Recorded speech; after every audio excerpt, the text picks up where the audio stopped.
when dreams refuse to die. Amara was born into poverty, but she did not inherit hopelessness. She grew up in a small village where the roads were dusty, the houses fragile, and hunger was a familiar companion. Many nights, her family slept without knowing what the next day would bring. Yet, even as a child, Amara carried a dream far too large for such a place.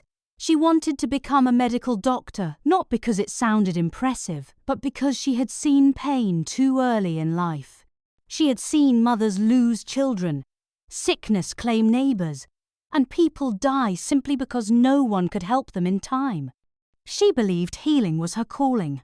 School was never easy. Fees went unpaid, uniforms were torn, and books were borrowed. Sometimes she went to class hungry, her stomach burning while her mind struggled to focus. At night, while other children slept, Amara studied under weak light, whispering her lessons like prayers. Her parents encouraged her with all they had, but encouragement could not pay bills. Still, she pressed on, trusting God with a faith that was raw, desperate, and sincere. Against all odds, she passed her examinations and gained admission into the university. The village celebrated her as though she had already become a doctor. Songs were sung, prayers were offered, and hope filled the air. But celebration quickly faded when reality arrived. There was no money. Tuition, accommodation, textbooks, everything demanded what her family did not have. Many advised her to give up. Others told her to marry early. Some laughed kindly and said dreams were meant for rich children. Amara refused to let go. She worked tirelessly cleaning houses, teaching children, selling small items, doing any menial job she could find. She saved every coin, endured hunger, and eventually stepped into the university. Each day was a battle. Some days she cried quietly in corners. Some days she wondered if God could still see her. But she kept going. Then help came, or so it seemed. A man arrived in the village, well-spoken and generous, offering to help young people reach the city and achieve their dreams. The elders trusted him. Amara believed him. She thought God had finally answered her prayers. But the city revealed the truth. The kindness was a lie. The promises were bait. The man was a trafficker, and Amara was meant to be sold. Fear wrapped itself around her heart. Her dreams felt shattered, but somewhere deep inside her, courage rose. One night, trembling but determined, she ran. She escaped with nothing but her life. The streets were cruel. Hunger became sharper. Nights were colder. She slept wherever she could, worked wherever she was allowed, and cried when no one was watching. Yet even on the streets, she studied.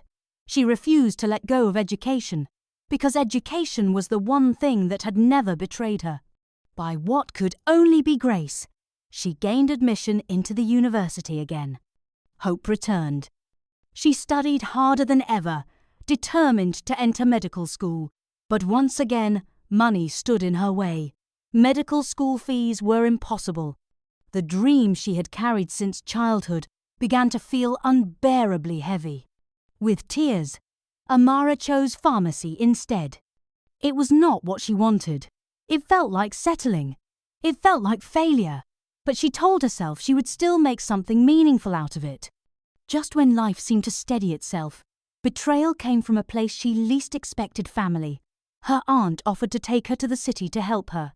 Longing for safety and love, Amara agreed. But she soon discovered that her aunt intended to traffic her. The pain of that betrayal cut deeper than poverty ever had. Amara ran again. She lived on the streets once more, exhausted, broken, but not defeated. She worked, survived, and applied again. Against reason, she gained another admission into the university.